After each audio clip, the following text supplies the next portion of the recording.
आपले पोट जे असते हे आपल्या आरोग्याचा आरसा असते. जर आपले पचन हे योग्यरित्या होत असेल आणि मलप्रवृत्ती ही दररोज शरीराबाहेर पडत असेल, मल आणि मूत्र, तर आपले आरोग्य हे चांगले राहते. आपण कोणत्याही व्याधींना बळी असे पडत नाही. परंतु जर पोट हे योग्यरित्या साफ होत नसेल तर कालांतराने का होईना पण आपण कोणत्या ना कोणत्या आजारांना बळी हे पडत असतो. तर आज आपण बघणार आहोत की जर व्यक्तीचे पोट साफ होत नसेल, व्यक्तीला कॉन्स्टिपेशनचा त्रास होत असेल, तर पुढे चालून त्याला कोणते आजार हे होऊ शकतात. नमस्कार, आयुर्वेदा फॉर ऑल मध्ये मी डॉक्टर शीतल लोमटे आपले स्वागत करते. यापूर्वीच्या व्हिडिओमध्ये आपण मलबद्धता, कॉन्स्टिपेशन किंवा पोट साफ न होणे याची कारणे बघितली. पोट साफ होत नसल्यास आपला आहार हा कशा प्रकारचा असायला हवा हे आपण बघितले. तसेच यावर आयुर्वेदिक काय उपचार करू शकतो किंवा पंचकर्म उपचार आपण यावर काय करू शकतो हे देखील बघितले. या व्हिडिओची लिंक तुम्हाला डिस्क्रिप्शनमध्ये दिलेली आहे, आपण बघून घेऊ शकाल. आणि अशाच प्रकारचे नवीन व्हिडिओ बघण्यासाठी आयुर्वेदा फॉर ऑल या चॅनलला सबस्क्राईब करा आणि बेल आयकॉन दाबा, जेणेकरून आपल्याला अशाच प्रकारचे नवीन व्हिडिओ बघायला मिळतील. आपल्याला ऑनलाईन कन्सल्ट करायचे असल्यास तुम्ही माझ्याशी ऑनलाईन कन्सल्ट करू शकता. डिस्क्रिप्शनमध्ये दिलेल्या व्हॉट्सअप लिंकद्वारे तुम्ही माझ्याशी कॉन्टॅक्ट करू शकता. तिथे तुमचे नाव, वय, आजार लिहून पाठवल्यास तुम्हाला कन्सल्टेशनसाठी वेळ दिली जाईल. तर जेव्हा पोट व्यक्तीचे साफ होत नाही त्यावेळेला थोड्याफार औषधं घेऊन रेग्युलर असे पोट साफ हे होऊ शकते. परंतु जर असे वारंवार व्यक्तीला होत असेल तर त्यांना आयुर्वेदिक ट्रीटमेंट ही घेणे आवश्यक आहे. पण व्यक्तीने ट्रीटमेंट घेतलीच नाही आणि जसे आहेत तसेच जर चालू ठेवले तर आपल्याला काही दुसऱ्या आजारांना देखील बळी पडावं लागतं जर आपले पोट साफ होत नसेल तर. अशा आजारांमध्ये सर्वप्रथम येते ते म्हणजे निद्रानाश, रात्रीला योग्य प्रकारे झोप न लागणे. जर व्यक्तीला रात्रीला योग्य प्रकारे झोप लागत नसेल तर त्याचं एक कारण असू शकतं की त्या व्यक्तीचे पोट हे योग्यरित्या साफ होत नसेल.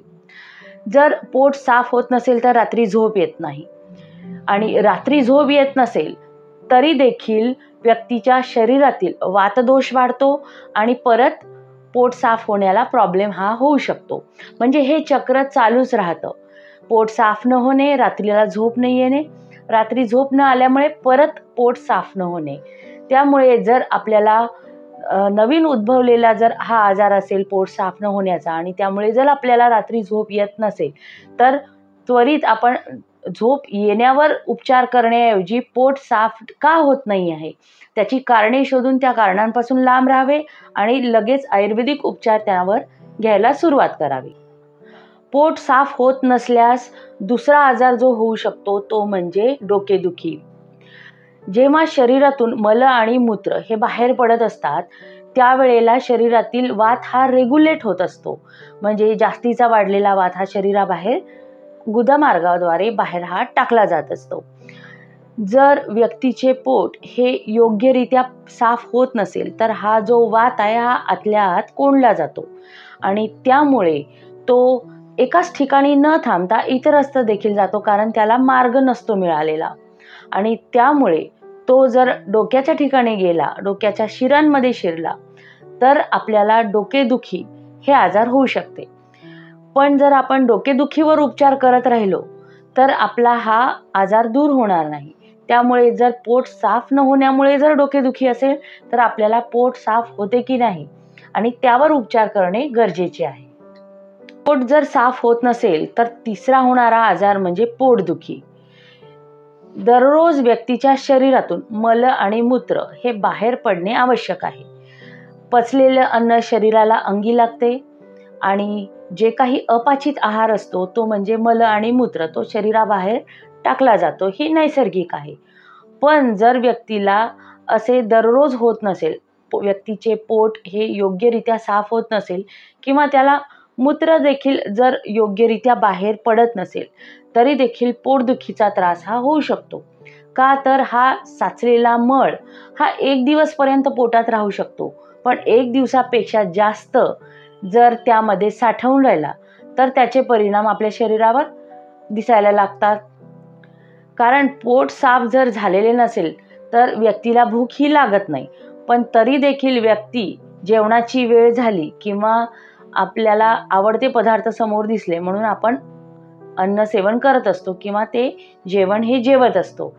त्यामुळे जे काही आपण अन्न घेतलेले आहे ते सुद्धा पोटात राहते आणि जे अपाचित अन्न आहे मल स्वरूपामध्ये ते सुद्धा बाहेर पडत नाही आणि यामुळे आपल्या पोटावर भार हा पडत असतो. याशिवाय जे काही मलामुळे निर्माण झालेला वात आहे म्हणजे काय, तर जो काही गॅस तयार होतो तो देखील पोटात तसाच राहतो आणि त्यामुळे आपल्याला पोटदुखीचा त्रास हा होऊ शकतो. तसेच आतड्यांना देखील त्याची ताणण्याची क्षमता एक असते आणि ते जर अन्नरसामुळे किंवा मलभागामुळे जर अपेक्षेपेक्षा जास्त ताणले गेले तर पोटदुखी ही होणारच. व्यक्तीचे पोट जर योग्यरित्या साफ होत नसेल तर त्याला होणारा चौथा आजार म्हणजे गॅसेसला आयुर्वेद शास्त्रामध्ये उदावर्त हा शब्द देखील वापरलेला आहे. उदावर्त याचा अर्थ की तो गॅस जो आहे हा विशिष्ट ठिकाणी साठून राहतो किंवा पोटामध्ये आतड्यांमध्येच फिरत राहतो, म्हणून त्याला उदावर्त हा शब्द वापरलेला आहे. गॅस जेव्हा होतो तेव्हा तो शरीराबाहेर पडून जाणे अपेक्षित आहे, पण जर पोट योग्यरित्या साफ होत नसेल तर जे तयार झालेला वात आहे, जो काही गॅस आहे हा पोटामध्येच आतड्यांमध्ये फिरत राहतो. तो वेगवेगळ्या ठिकाणी फिरत राहतो आणि तिथे पोटदुखीही निर्माण करत असते. तर हा जो आजार आहे हा देखील पोट साफ न होण्यामुळे होत असतो. पोट साफ होत नसल्यास व्यक्तीला पाईल्सचा म्हणजे अर्श हा त्रास होत असतो. त्यावेळी अर्शाचे म्हणजे पाईल्सचे कोंब देखील निर्माण होऊ शकतात किंवा संडास वाटे रक्त देखील पडू शकतं. त्याचे विविध प्रकार आहे, त्याचा देखील व्हिडिओ मी बनवलेला आहे, तो तुम्ही बघून घेऊ शकाल. पण गुदमार्गाच्या ठिकाणी म्हणजे ॲनसच्या ठिकाणी जखमा होतात किंवा तिथे फुगीर भाग होतो, त्यामुळे शरीरातून रक्त देखील पडतं किंवा त्या ठिकाणी सतत आग होत असते, त्या ठिकाणी दुखत देखील असते. तर असे हे जे आहे हा पाईल्सचा त्रास हा व्यक्तीला सुरू होत असतो ज्या वेळेला पोट साफ होत नसते त्यावेळेला.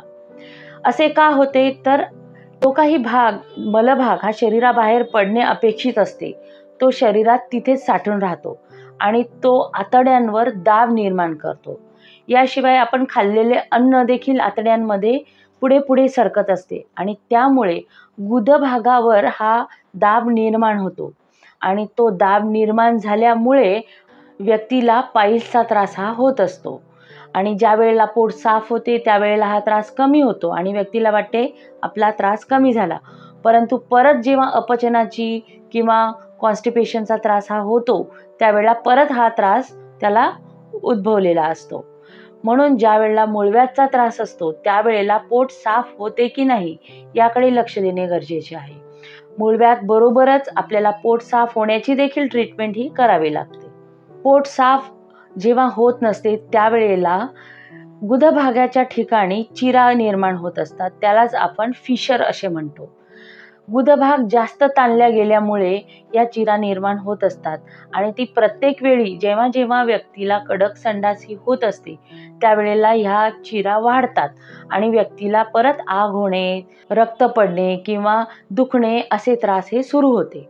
दररोज जर व्यक्तीला पोट साफ होत नसेल तर शरीरामध्ये तो मल राहून राहून हा कडक व्हायला लागतो आणि अशी कडक संडास ज्या वेळेला व्यक्तीला होते त्यावेळेला ज्या चिरा या प्रत्येक वेळी वाढतात आणि त्रास हा होत असतो. त्यामुळे जेव्हा केव्हा फिशरच्या व्यक्तीला त्रास होतो त्यावेळेला फिशरच्या ट्रीटमेंट बरोबर पोट साफ होण्यासाठी आणि पचनक्रिया वाढवण्यासाठी देखील व्यक्तीला ट्रीटमेंट ही द्यावी लागते. पोट साफ न होणे असे जेव्हा व्यक्तीला वारंवार त्रास हा होत असतो त्यावेळेला मल हा शरीरात साठून राहत असतो आणि त्यामुळे व्यक्तीच्या गुदभागावर भार पडतो आणि त्यामुळे पाईल्स निर्माण होतात किंवा फिशरसारखा त्रास व्यक्तीला होतो.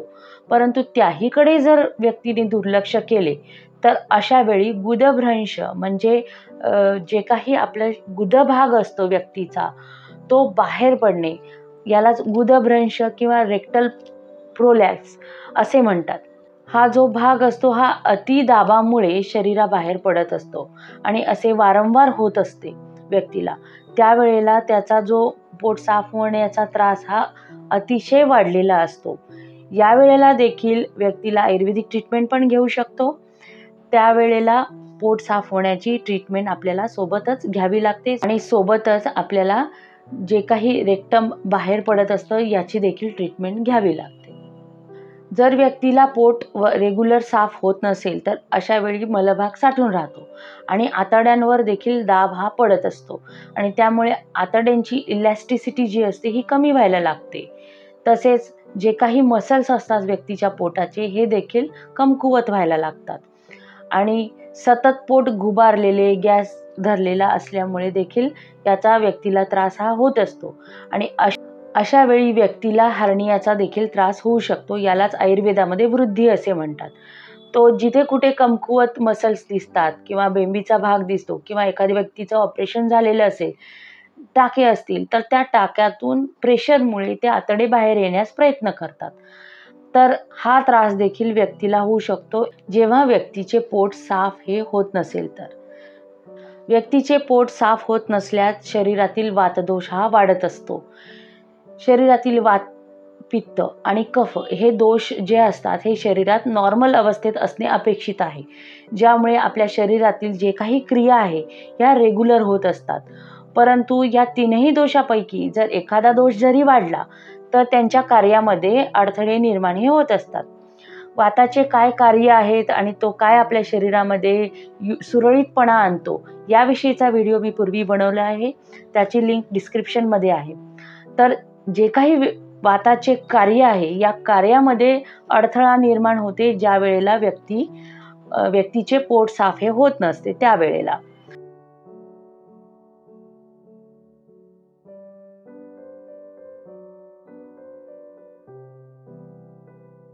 शरीरातील वातदोष वाढल्यास अनेक आजार हे उत्पन्न होतात, जे की 80 प्रकारचे आजार आहेत. यामध्येच अंगदुखी, सांधेवात, आमवात असे काही प्रकार आहेत.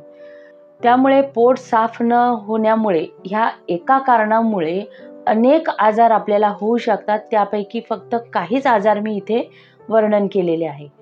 त्यामुळे सगळ्या व्यक्तींनी आपले पोट हे रेग्युलर साफ व्हावे याकडे आवर्जून लक्ष द्यावे. तर आजचा व्हिडिओ तुम्हाला कसा वाटला मला कमेंटमध्ये लिहून नक्की पाठवा. आपले काही प्रश्न असल्यास तेही तुम्ही कमेंटमध्ये लिहून पाठवू शकता. व्हिडिओ आवडल्यास लाईक करा, शेअर करा आणि सबस्क्राईब नक्की करा. धन्यवाद.